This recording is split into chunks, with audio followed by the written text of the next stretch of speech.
Can a small business owner take her business to the next level? Find out how. Then learn how to teach your kids to have a healthy attitude about money. And should you have more than one financial advisor? All this and more on The Wealthy Life.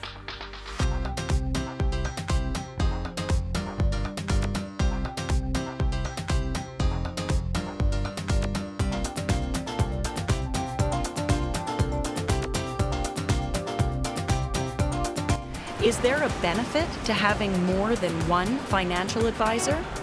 Yes, I think it's definitely had advantage of having more than one advisor, because then you can, kind of leverage which, different opinions and then make a, informed decisions.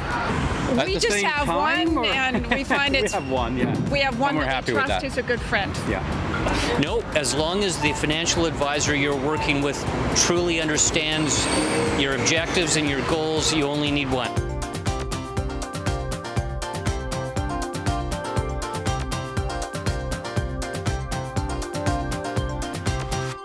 Today's guest is Shauna, owner of Branded Athletics, looking for ways to grow her business.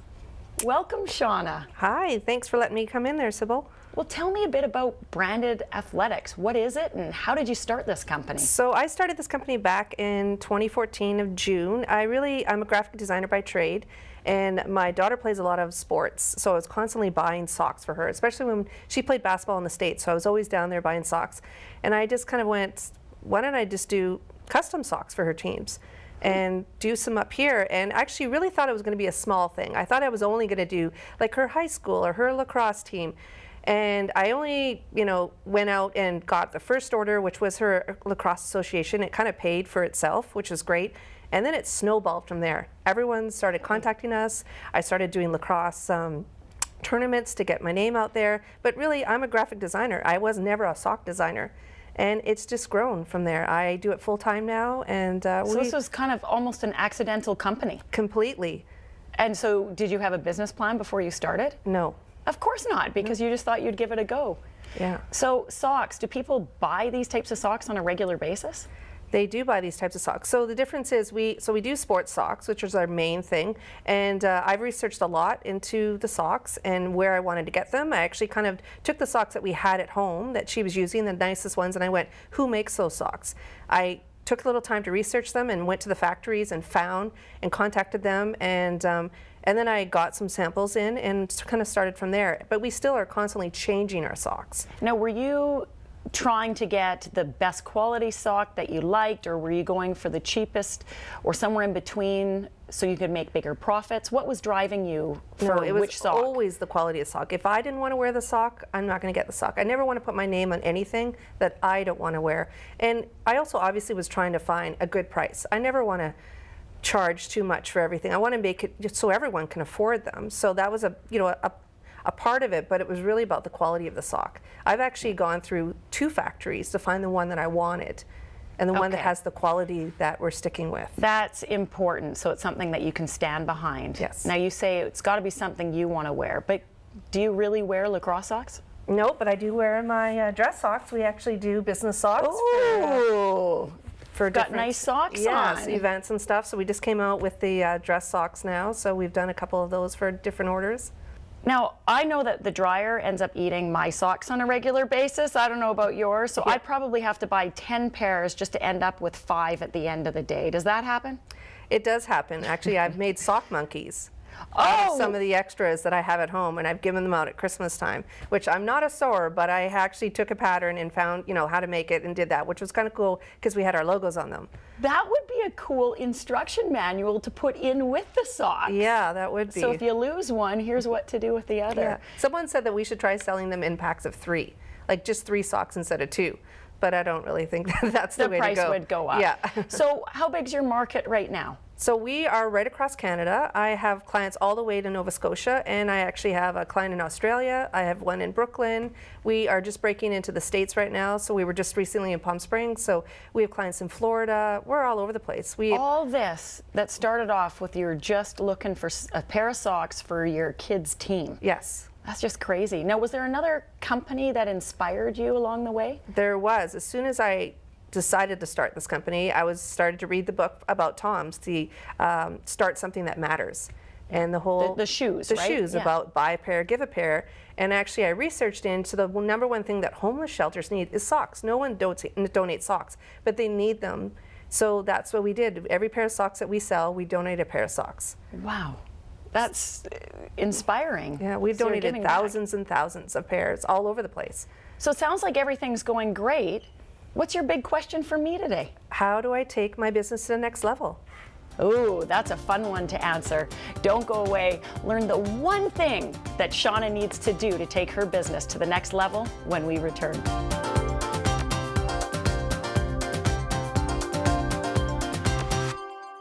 The Wealthy Life is brought to you by investment dealer Raymond James. Life well planned. See what a Raymond James advisor can do for you.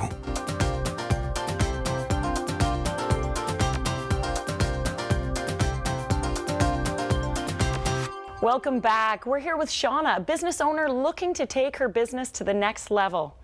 So Shauna, this business of yours is all about branding socks, putting logos on socks, and you've been selling it to teams, but you also have a designer sock line.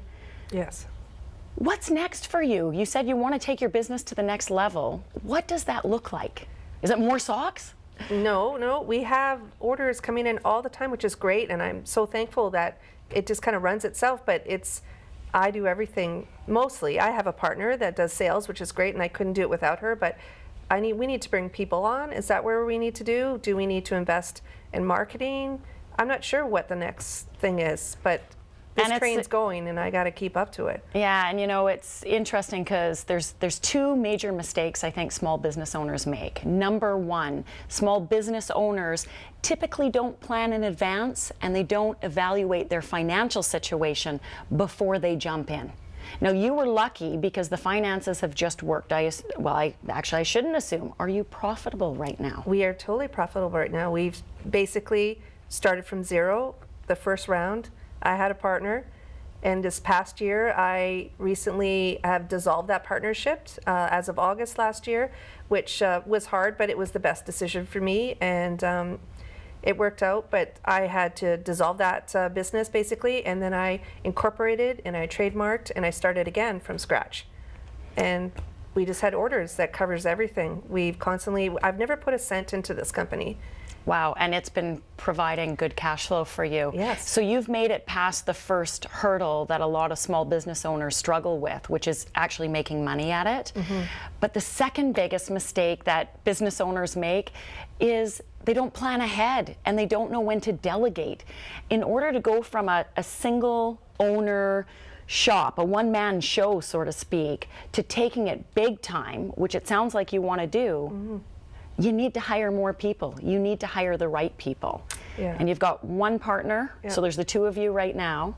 So paint me a picture of what the long-term vision would look like. Are you just selling socks or are there other things? No, we're not just selling socks. We actually recently brought a bottle line on. This is our stainless steel bottle line. Oh, nice. I like the shape. These are called Boda bottles. I know that they look just like another bottle that's in the States, but you know, my partner actually had a bottle like this that I saw one day, and I went, that's really cool, and she told me about it. So they're double wall insulated bottles. They'll keep water or whatever drink cold for 2 days. They'll keep your coffee and your tea hot for at least 6 hours, where you'll have to open it to let it cool down. Wow. And nothing's ever worked that well. So then I went and researched who makes these, who's the best provider. We went and got a couple different samples from different companies and found the one we wanted to work with. So now we do, a line of bottles. We did some for some yoga studios recently and some businesses. So you've got other things that are easy to put logos on, but again, you're sticking to the high quality, and your vision of getting bigger involves hiring more salespeople by the sounds of things, and just being able to keep up, outsource some of the things that you no longer have time to do. Mm-hmm. Okay, are you ready to hear what is the one thing you need to do to take your business to the next level? I'm ready.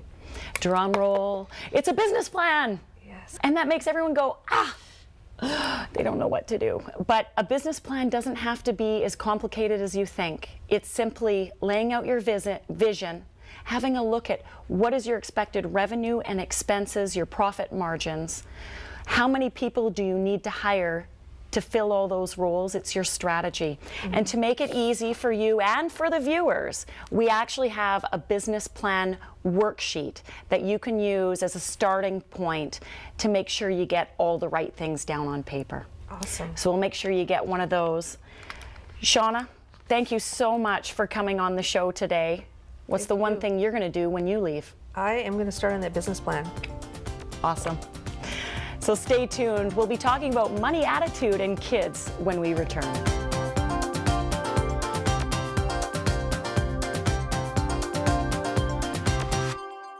The Wealthy Life is brought to you by investment dealer Raymond James. Life well planned. See what a Raymond James advisor can do for you.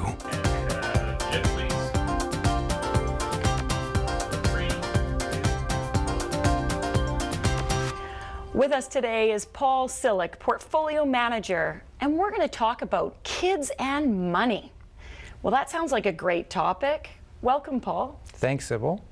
Before we jump into kids and money, I'd like to know a little bit more about your background. How did you get interested in finance? Well, my background is as an electrical engineer, but Sybil, I've been interested in money for a long time. I was one of those kids with a lemonade stand. I started shoveling sidewalks at 6 years old, so I got it at an early age. Okay, so think back to when you were a kid. What drove you to have a lemonade stand and make money at such a young age? Well, my parents didn't give me an allowance, so it was my only source of money.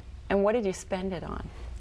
You know, comic books. Oh, well, hey, you learned that you could earn money yourself and spend it on whatever you wanted. I did. Do you think as a society today, we're doing a good job of teaching our kids about money?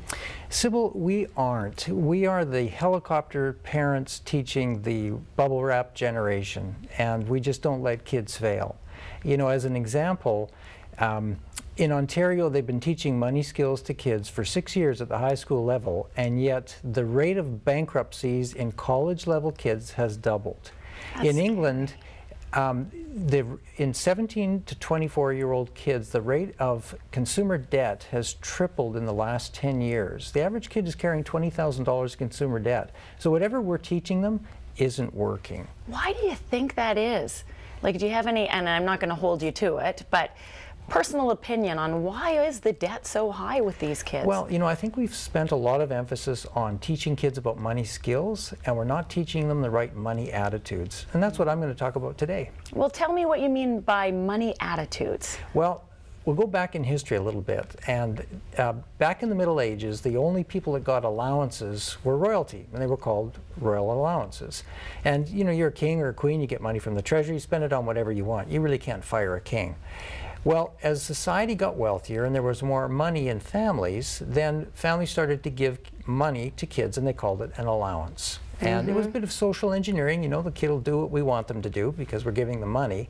But the question is, you know, has it worked? Because it's very prevalent today. The average 15-year-old gets about $30 to $35 a week. It's not a little, but it's not a lot. But it's enough to, you know, make them understand money. Confucius said, I hear, I forget, I see, I remember, I do, I understand. And I think that's where the disconnect is. We teach them so they see it, but we don't really let them do it. We don't let them fail. They don't know where it comes from either. I mean, it's easy if it's just a handout once a week and they can go spend it. They're not really associating the work that needs to be done to earn it. That's right. And so if you look at 80% of business leaders today started work before the age of 18. I mean, Michael Dell washed dishes at 12 years old. T. Boone Pickens, he had a paper route. Warren Buffett, he was working in the family grocery store at age 12. 10% of business leaders had paper routes, but as I said, 80% were working before the age of 18. Many kids today enter college and they've never worked. They've never had a job, and so they don't really have a sense of the link between money and labor. They're not prepared for the real world on so many different levels. And I think I hear it often. Parents are so worried about their kids having good marks, and then they're so busy with all these organized sporting events, which is something else that has changed. I mean, when I was a kid, and maybe the same with you, Paul, you just run around the neighborhood, you make up your own games, and you hear the dinner time, and you come running back in. But I think everyone's schedules are so jam-packed now that parents are worried, how will their child fit in work to earn money? And so the easy route out is just giving it to them. Which brings us back to your really important point about being the helicopter parent. Well, and that's the problem, is the allowance is really an entitlement. It's like welfare. You show up once a week with your hand out and you get paid. And many parents tie it to a set of jobs, but it takes a lot of fortitude to really enforce it. You know, you're not getting allowance today because you didn't do your jobs. And, you know, pretty much we give in. Oh, all right, just do it next time. And the kids will whine and complain and they'll get paid. So we teach them to whine and complain and get paid. And that's an entitlement. Like I say, it's like welfare. So what did we do? Well, there was a book by a guy named Dr. Zink, long out of print, but it was raising money, how to raise money, raise kids the proper way with money. Yeah. And so what it involves is 2 lists of jobs. And the first list of jobs is the jobs you do because you're a member of the family. And they don't pay anything. So this is clean the table, feed the dog, make your bed. If you don't do those jobs, you don't get to go to the second set of jobs. I'd like to add clean the toilets on there. No, that's a paying job. Oh, darn. So the second set of jobs is jobs that pay money, and you put them on the fridge. So this is clean the toilets. I guess that's fair. No one wants to do it. I will pay to clean, That's to have right. someone clean the toilet. Fold the laundry, vacuum the basement, wash the car, mow the lawn. These are jobs that you would do, but the child could do for money. Clean up dog poop in the backyard. Hey, I hate that job. premium job. Yes. So, you know, and so the point is that you link early labor and earnings, and you get the reward from labor. And you don't just throw them into the job, you teach them how to do it right, because there's a quality control exercise to this as well. But, you know, an example of this was when my son was about 6. So we had him on this program for a couple of years, and he's at kindergarten or grade 1, and one of the other kids says, "How do you get your money?" And my son says, "Well, how do you get yours?" He says, "Well, I get an allowance." "What do you do?" He says, "Well, I clean toilets." He says, "Seriously? We have a cleaning lady that does that." My son says, "Oh, I do it because I get $1. It's one of my best paying jobs." And I thought, what a great attitude. No kidding. Later on, we gave him a cell phone. Now, we deemed it as it was a tool. We needed to be in touch with him, but no data, no long distance, 50 texts a month. That was the basic plan. He asks the girl at school, "How many texts do you send?" She goes, "I don't know, 1,400? And she says, "How many do you send?" He says, 37. And she says, 37? You count them? He says, "Yeah, if I go over 50, I have to pay, and I don't want to pay." And I thought, you know, that's wonderful. He's learned the concept of scarcity. Yeah. But I think what's really important is he's also learned what to do with money. Sometimes parents pay an allowance because they don't know what else to do to pay them for jobs, like you say. And it's important that kids at a young age start experiencing money and knowing what to do with it, how much it will buy, should they save it for something else. But I like what you're saying. It's not just paying an allowance, it's actually not paying an allowance. It's replacing that with paying for performance, paying for duties. It is. And you know, many parents will link it to an envelope system where it's giving, saving, and spending. And that's not a bad idea. We didn't do that because I think you have to let your children fail. I mean, this is a safe place to let them fail. So if they want to blow it all on Pokemon cards, let them. Let them discover the power of poverty and the ambition that comes with that when you realize you want money again. So then they get motivated. There's the jobs, get to work. And you know what? I love it. They do. They get motivated and they go back to work. Well, Paul, this has been fabulous. And I know to many of our viewers out there, they're probably wondering, how do I know what jobs I can get my kids to do and how much should I pay them? So we've put together a kids' jobs and money workbook to help you with that. So I think this will be very helpful for most people to follow so we can change the future and start teaching our kids right about money. Absolutely. Paul, thanks for being on the show. My pleasure.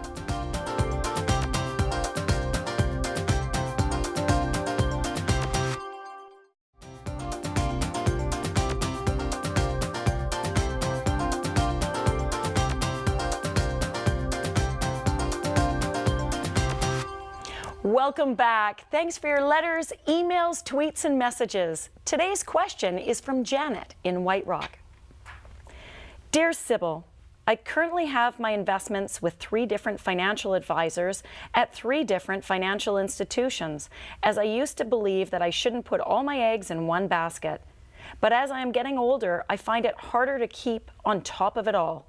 I like the idea of consolidating in one place, but I'm worried about safety. What's your opinion?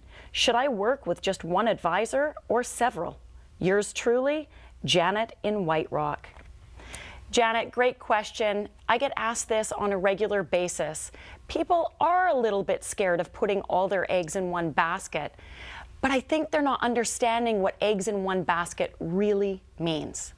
By having a diversified investment portfolio with one financial advisor at one financial institution is not putting all your eggs in one basket.